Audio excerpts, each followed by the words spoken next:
welcome to the Bootroom Podcast, the first of the new year. I'm Jason Franklin, and alongside me it's Zaid Glover and Oliver Moore. And we've got a lot to talk to you through this episode, starting off with the Premier League from last weekend. And there's only one place to start. Liverpool to Manchester United, 2. You want to go through it, Zaid? Trent. What about him? He had Madrid on his mind. It's pretty obvious. He was at fault for the goals. He cost us the entire game there. The Alessandro Martinez goal was completely on Trent Alexander-Arnold. You can see he's walking to defend. He had Madrid on his mind. He's not focused on the game. He's not focused on the club. Roy Keane's right. He's better off signing for Tranmere Rovers. Conor Bradley came on in the match. Late on, though. I don't know why he came on so late on. Do you think Conor Bradley is the replacement for Trent? Yes, 100%. 100%, all right. Oliver, let's move on to Manchester United. After a shaky start, they've got a point to the away to the league leaders. Do you think this is a corner turn for Amorim's side? Definitely. I don't like you kind of need like one of those big like games like this. Liverpool, a draw could definitely help you build up that thing and get up to like your normal thing. But I don't think the issue is solved yet. I think Man United do need time and just trust the process. Zaid's shaking his head. I disagree. One game they can play good. They're Man United. Yeah, it's Man United, let's be honest. Then they're not going to put good results together. I'm saying it right now. They're not finishing top half in the Premier League table. Not top half. Oliver, where do you think they're going to finish? I have to agree with Zaid. You just look, there's so many issues outside the club and inside the club. Yeah, it just affects the squad so much. Well, a victory for Liverpool would have sent them 8 points clear at the top of the Premier League table, with Forest away next in the league. So let's move on to Nottingham Forest. There was another big win for them on Monday night against Wolves, 3-0, and it sits them third in the league table, level on points with Arsenal. How impressed are you with Nottingham Forest? I'm very, very impressed. I mean, if you look at it a couple games ago, they're already matching their points tally so far than they would have got. So, Espirito Santo's doing a very good job with the squad he's got. Ola Aina, Hudson-Odoi, Gibbs-White. Just a couple more to mention. That's it, really. Excellent. Zay, do you think they're in a title race, especially if they beat Liverpool? No. There's no way they're in the title race. And I know I saw this thing, in 20 games they have the same amount of points as Leicester the year they won the league. But there's no way. The competition is too strong. You have Man City, who always seem to turn it on in the second half of the season. Liverpool are clear at the top. Arsenal as well. I know they're missing Saka, but Arsenal are still going to be competing. There's no way that they can be in the title race. What? So do you think Man City have a better chance of winning the league than Nottingham Forest? Yes. Frankly, yes. Fair enough. I think if Nottingham Forest do end up winning that game against Liverpool, you have to say they are in a title race. It's just whether they can keep up that form and not fade away till the end. But let's move on to Chelsea, Crystal Palace. A disappointing result for Chelsea. Oliver, as a Chelsea fan, how are you feeling? Disappointed, humiliated. Humiliated. I just feel like, what happened to the Chelsea that were winning games easily? But now, I mean, December's always a hard month for everyone, but surely we've got to go and beat Everton and your Ipswich. Ipswich, I just don't even want to talk about. I mean, Palace, I don't mind getting a draw to Palace, but realistically, we should be beating them. Yeah. It was Josh Achiampong's Premier League debut. How impressed were you by him? Very, very impressed. There was one ball we gave to Neto, very good. It looks like an experienced player and definitely a talent to come in the next couple of years. Well, as you said, Chelsea are without a win in their last 4 games, and there were questions whether they were in a title race. Nope. Evidently, no. Are there questions whether they will finish in top 4? I think we've still got it. I think we've still got top 4. Completely disagree. They're not finishing in the top 4, but they could still get Champions League. If they win the Conference League, 5th place could get Champions League. That's fair enough. So what would you say is your top 5 at the moment? So Liverpool, I think, nailed on. Then I put 2nd Arsenal, 3rd Nottingham Forest, 4th City, 5th Chelsea. 4. First, I would go with Liverpool. Second, Arsenal. Third, Nottingham Forest. And then fourth and fifth is interchangeable between Chelsea and City. So, yeah, sort of agree with you, Oliver. What do you think? I'm going to say first Liverpool because they've got such a massive gap at the moment. Second Arsenal, third Forest, fourth Chelsea, fifth City. How much would it be a disappointment if Liverpool didn't go on to win the league from this position? It'd be disappointing, but like, it's Slot's first season. You're not really expecting to win. Yeah, I wasn't expecting him to win. Obviously, it would be good to win. I would be upset if we didn't win. But we go again next season. Slot's only going to get stronger as time goes on. Oh, but surely Liverpool have to win the league from this position. Arsenal, without Saka, Forest most likely will fade away at some point. Come to me, game week 37. Game week 37, okay. Exactly. Wolves, disappointing for them. Possible relegation on the cards. Speaking of which, should we go through our relegation predictions? Yeah. Oliver, let's start with you. I think Leicester will get relegated. Southampton. Well, 20th. No, Leicester, I think Southampton 20th, Leicester 19th, and then Wolves 18th. I'm going to say 20th Southampton. I think that's nailed on. I think Optus said they were like 99.74 chance of them getting relegated. Then I'll go 19th Leicester, and then 18th, it's a toss-up between Ipswich and Wolves. If Ipswich can take it to the final day, I think they'll stay up. But other than that, I can't see them staying up, so I would say Wolves instead of them. I'm going to do it a bit differently. I don't think Leicester go down. You don't think Leicester go down? Leicester? No. I would say, obviously, Southampton 20th. Yeah. 19th, I would say Ipswich, sadly. I do want them to stay up, but I don't think they do. And then the last relegated team, I think it's Wolves or Everton, to be honest. Wolves or Everton, But yeah. I would say Wolves just lean towards them slightly. Yeah. Well, we'll get to Everton in just a bit, but let's focus on this weekend's FA Cup action. Spurs versus Tamworth, first of all. The ticket prices. Just football isn't for the fans anymore, is it? No, exactly. Well, if you do the maths, apparently they're making the club is making 120 grand off of ticket sales because the whole stadium sold out, which is just crazy. I mean, it's gonna sell out. Yeah. If Spurs fans will buy the tickets, if anyone. For me, the game's the game. If you raise your ticket prices, you get your money. Game is the game. It's a business. Not sure about that. I mean, if you see with Bayer Leverkusen, like the Bundesliga, they're very, very cheap, affordable. I think kids for over 100 quid can just get a season ticket for Bayer Leverkusen, who are off their treble-winning season. Say that was your Liverpool, you're charging 10 grand minimum. To be fair to Bundesliga clubs, they've got the 50+1 rule. So I think RB Leipzig. there are some anomalies in there. So their fans probably set the ticket prices themselves. Let's move on to the big game of the weekend then. Arsenal versus Manchester United. Do we all see Arsenal as the favourites in that one? 100%. Depends on the balls used, to be perfectly honest. Yeah. What an outrageous statement that was. We'll get onto that. We'll get onto that. But I think we're all saying Arsenal are favourites, and I think that just summarises Manchester United as a club at the moment. You cannot be going into a tournament that you're the reigning and defending champions, and going to a third round tie, albeit it's a tough game for sure, but you cannot be going into it as the underdog. That just can't be happening. A club like Man United, the biggest club in England, going in as underdogs, they should be the favourites in every single game they play. Should we get score predictions for both of the matches then? Spurs versus Tamworth. What are we saying? 90th minute winner, Tamworth 1-0. Or shock on the cards? I agree with Oliver, but not the scoreline. 2-1 Tamworth extra time. Extra time, yeah. No replays in this one. I'm going to say... Listen, I'm going to be really boring. I think Spurs could put out their C team and win. So I'm going to say 5-0 Spurs. That's disappointed, man. I'm sorry for the ruining the party. But Arsenal versus Manchester United. What are we saying, Zaid? 3-1 Arsenal. 3-1 Arsenal. Oliver?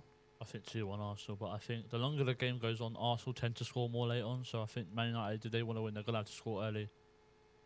I can see that happening. I'm going to agree with the score of 2-1 Arsenal, but I think it'll be going a different direction of the game. I think Arsenal will coast to a 2-0 win, and then Manchester United will get a late consolation, and that will be that, really. Let's move on to the Carabao Cup, both semi-finals. Let's start off with the game that happened on Tuesday. Arsenal 0, Newcastle 2, a little bit of a shock. And what was The also a balls. shock was what Arteta said in the press conference afterwards. It wasn't an excuse. He said it was a factor. Is an excuse. I'm putting it nicely. He said the difference was the football between the Premier League and the Carabao Cup. I agree with him. I completely agree with him. Ooh. What are you thinking, Oliver?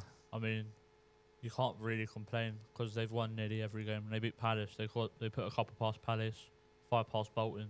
So if you're complaining about the balls, it's just an excuse, really. I don't really know what to say about that comment. In the second leg, is there any way back for Arteta's side? Nope. No? They No? will lose 1-0. 1-0. Oliver? 2-0 Isaac brace, Isak's on fire at the moment. Best striker in the world. definitely. You lot think that? Yeah. He's Who's so better? At the moment on form. For sure. Who's better? who's better? Yeah. On form, yeah. As a striker, I think Erling Haaland, not right now, obviously, if you're doing it on form, but I think Erling Haaland is the better striker. I think Isak's more well-rounded. If you're looking for goals, Yeah, as a footballer, yeah. if But you're as a looking for goals, then Haaland. But if you want someone that can pass the ball, dribble with it, then you're looking at Isak as well. Just depends on the system. Yeah. That's So true. that As a Fulham fan, would I prefer Isak or Haaland? I'd take both of them. Absolutely. That's an we understatement. would. To be fair, I'd probably go with Isak. I think I would he's as well. he's better I in would the- as well. in how we play. I'll agree with the 1-0 Newcastle. I think they'll get a goal in the first half and it will be a boring-ish game Yeah. from there. On Wednesday, Spurs 1, Liverpool 0. It hasn't been a I know. good week for But you, like I Zaid. said, I agree with Arteta. It is the Bulls' fault. That is why we lost. And also the referee's fault. Because there should have been a Lucas red card. Bergvall. Yep. Yeah. Yep. Should he have been exactly. sent off? Yes. 100%. Yes. It doesn't matter. You're obviously a referee. It does not matter if the first one was not a yellow. The second one is a yellow. He's already on a yellow. No matter what, it's a second yellow. He's off. He should be gone. Yeah, I think we all agree that that yellow card should have been given, and isolating it from the fact that it probably wasn't a yellow the first challenge. He was on a yellow and should have been sent his marching orders. It was also the first time in English football history where the referee announced the VAR decision to the crowd. Stuart Atwell announcing the offside against Dominic Solanke. What are your thoughts on that? Is it too Americanizing? You took the words right out of my mouth. It's almost like this is the second time we filmed this. This is Americanized sport. We do not need it. I know it's been done in MLS, NFL, all of this. We're not in America. We're in England. Keep it traditional. Yeah, just let them do it themselves, realistically. It can bring some drama and entertainment, though. You seen that clip in the MLS? Yes, no, I know what you're talking about. Yeah. Yes, I exactly. don't- I've not However, seen it. there's I've a not seen it. foul in No. the build-up to the Okay, play. some of them okay, but for like ones that are like offside. Yeah, I don't I need agree. it. For the factual decisions, I don't see a If point. it's a in- red card, if it's subjective, then Yeah. absolutely. then fair enough. But I don't want to see it for the offsides. Yeah, that's just boring. The referee hasn't done any work there. Exactly. It's just the VAR that's done it. Let's move on to the championship. Well, no, let's predict what's going to happen in the second leg of that tie. Ooh, I don't know. Are you going to turn? It's at Overturn Anfield. it? I will say 3-0. 3-0 Liverpool. Liverpool. Yes, All right. Liverpool. Oliver, what are you saying? 2-0 Liverpool. I don't think Tottenham are going to bottle it, as they always do. It's the history of the Tottenham. Well, Ange Postecoglou did come out and say that he always wins things in his second season. He's not lasting end of the season. You don't think so? No. Ooh. The board will sack him. Yeah, what should either will sack him to get to final? Jose Mourinho 2.0. Oh, yeah, that was awful. And that was during the time of the whole Super League. That was a Exactly, yeah. weird period of football. I'm going to say 2-0 Liverpool. They win it in extra time. Let's move on to the Championship then. What a game this is. Leeds United 3, Hull City 3. Let me just ask you, did you guys ever rate Illan Meslier? Yes, Yes. I highly rated him. Thought he was the next Hugo Lloris. Thought he was going to do wonders, be the next French team #1. Obviously, I was proven wrong there. Oliver, do you want to explain what happened? He's had his hit and misses, hasn't he? But I think, like I said, I thought he was going to be. I remember the save against Brighton. That was a spectacular save. To get your tips on that, and yeah, Well, he was at fault for 2 of the goals, of the 3 goals that Leeds United conceded. But despite this, Leeds remain top of the table. And do you think Leeds get promoted? Of course. they have to get They promoted. have to, Yeah. yeah, surely. I mean, we Daniel all, Farr. we all joke Leeds are falling apart again. They lost in the playoff final to Southampton. Surely they get promoted this time There's around. no way they don't. There's no way. Yeah, I can't see Leeds not getting promoted. If they finish second, they still get promoted. But Yeah. I can't see them. Championship, another game, QPR 2, Luton 1, meaning 2 wins out of the last 3 for QPR. But Luton Town No, Not sacking. mutually agreed to part ways. Can't say sacking Game's anymore gone. for some reason. Game's gone. Rob Edwards gone out the door. Sad times. Sad. Yeah. Club legend. He did very well there. Got into their first ever Premier League in about 30 years. So. Well, they were without a win in their last 4 games. Do you think they were correct in sacking Well, Rob Edwards? yes. Yeah. Yes. Sad. It's sad to say, but yes, he had to go. They're nearly on getting double relegated like Sunderland, so he has to go. Unfortunately, Is that a possible outcome? A double relegation on the cards? I think it'll be a tough fight, but I do think they'll just have a tiny bit to stay up. depends on who they appoint for me. Like if that's what I mean. It's too early to call until they appoint their new manager, and then we can give this prediction. I think I agree with you, Zaid. Because they could appoint someone like Ruben Sellers and absolutely go rock bottom of the Championship. Who knows? It's such a weird league, the Championship. Anything can happen. World's best league. Oh, that's a debate for another day. Let's move on to the transfer talk Yes. and managerial talk. Ooh. Graham Potter moving to West Ham United. Is it a good move for all parties considered? Good for Graham Potter. Well, actually, no, because he's losing out on the Chelsea money now. Yeah, So it's bad for both parties. Oh, I'm surprised he took that. I was like, oh, he's going West Ham. I thought he was going to sit in doing nothing and just get paid and then actually get a job. But no, he's took it upon himself. Took West Ham. He's got to prove himself tonight against Villa in the FA Cup. It's a hipster appointment, if I'm being honest. Like Genuinely, yeah. he was out of work the same amount of time as Frank Lampard, and Lampard's had to drop a level down to Coventry. But the Graham Potter's got this big club, West Ham. They should have just gone for David Moyes, in my opinion. quite a difference in CVs, don't you think, though? Frank Lampard? No, not really. If you think about it, both Chelsea managers, That's true, to be fair. the worst team in London, both managed the worst team in London. No, he didn't. Let's move on then. Enzo Lefebvre to Sunderland on loan from Roma. Enlighten me. I haven't got a clue. Lefebvre, what a fall off. He was touted as one of the biggest prospects in Europe a couple seasons ago. And now he's living in. Moved for £35 million combined to another French team, I think it was Lyon, and then Roma, and has since moved on loan to Sunderland. What a fall from grace, isn't That is it? depressing. From Rome to Sunderland. The beautiful streets of Rome to rainy.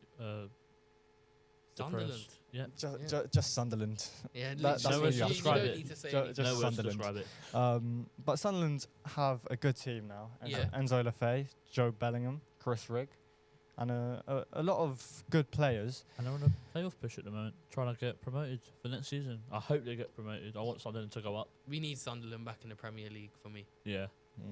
Tyneside derby, man. Do you disagree? No, No, I don't disagree. You want to see Newcastle and Sunderland face each other, don't you?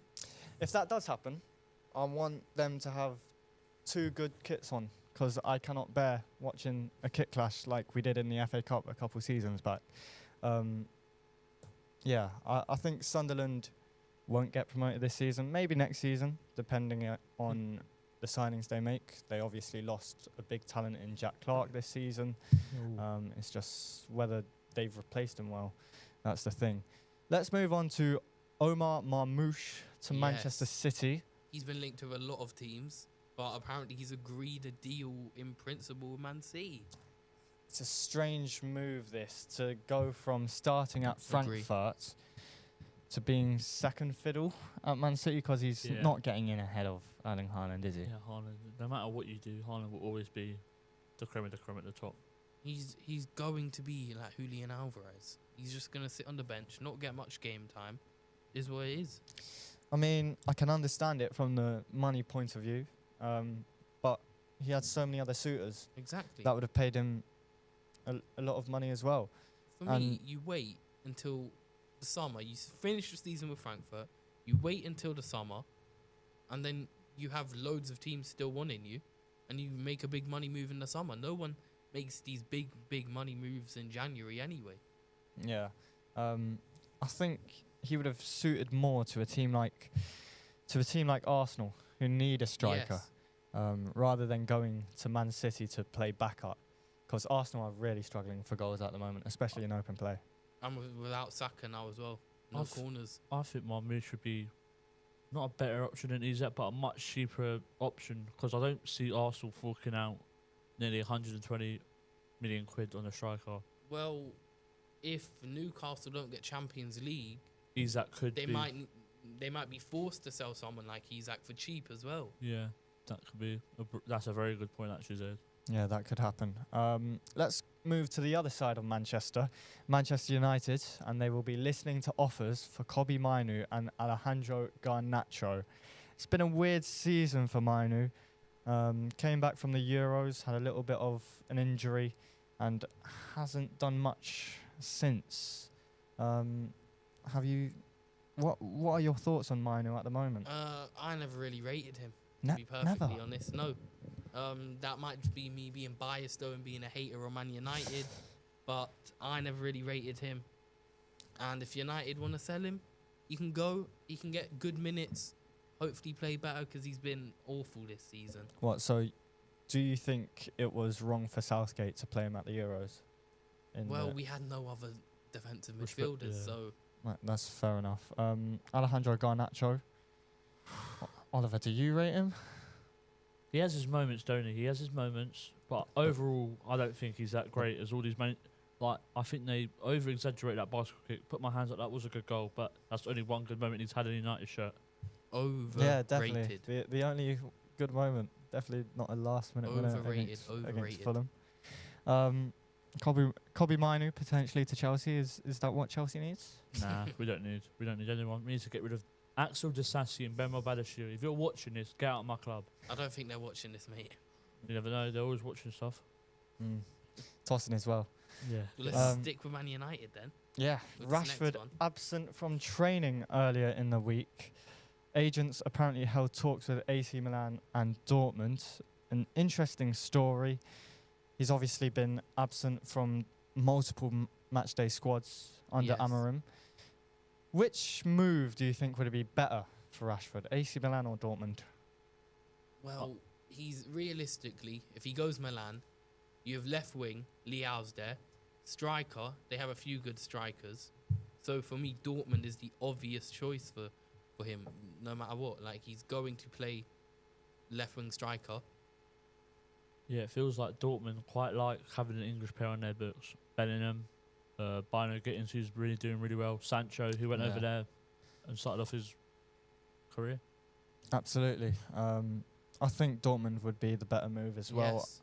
I think he's more suited to the Bundesliga as well, rather than Serie A. So Dortmund are looking at a few other players as well. I know they're linked with Harvey Elliott as well. That would pay me. I couldn't care less about him. What do you mean? He's a good player. Absolute snake, Harvey Elliott. Well, that's your bias getting in there like a Kobbie Mainoo. Well, but there we go. Yeah. That's just what happens on a podcast. Let's finish off with our personal thoughts. Liverpool, what do they need in the transfer window? Obviously a left back. Anthony Robinson. Will we be willing to sell? How much? How much? Realistically, how much would you say? Realistically, in January, 60 million. 60? Yes. Okay, what about in this summer? In the summer, 50. 50. Okay, we need a left back. We need a left back, and I think He's better than Cucurella, Yeah, he is. We need a left back, albeit older than when he moved from Brighton and we to need a Chelsea. defensive midfielder. One more midfielder in our squad, and we're fine. Fair Perfect. enough. From a Fulham point of view, we are struggling for goals at the moment, and I think we need a winger who is technical and pacey. We have a lot of pacey players, Adama, and we also have a lot of technical players like Iwobi, but we don't have any players that are both really. So if we can get that in the door, then that'd be great. And I think we are a striker purple patch away from Europe, I think. So hopefully that happens. Any last thoughts, Oliver? Probably just get Chalobah back on loan because I think he's better than hard centre backs we got. Fafana's out, so maybe get a couple like Trevor Chalobah back. I see Mark Gahey. I don't think that will happen in January. Palace will set a crazy high amount for us to get him. Absolutely. But I think maybe we see Dewsbury Hall offloaded, and that's it really. That's it. All right. Well, thank you very much for watching. We've got a special guest coming on next week. Jordan Gibbs, a footballing agent, will be doing interviews, short form content, the whole lot with everyone here. Jamie will be back as well, hopefully. Enjoying his time away. Enjoyed his time hopefully away. he enjoyed his trip in Egypt. Scouting the next right winger for Liverpool. Maybe. But thank you everyone for watching. We've got Tyler behind the camera as well. Shout out Tyler. Shout out Tyler. Do we want to do the customary handshake? Of course. Jason. Jason's been Very a well pleasure. done. Very well done. Move this mic. Been a pleasure, Zaid. Absolutely. Well, until next time, guys. See you then.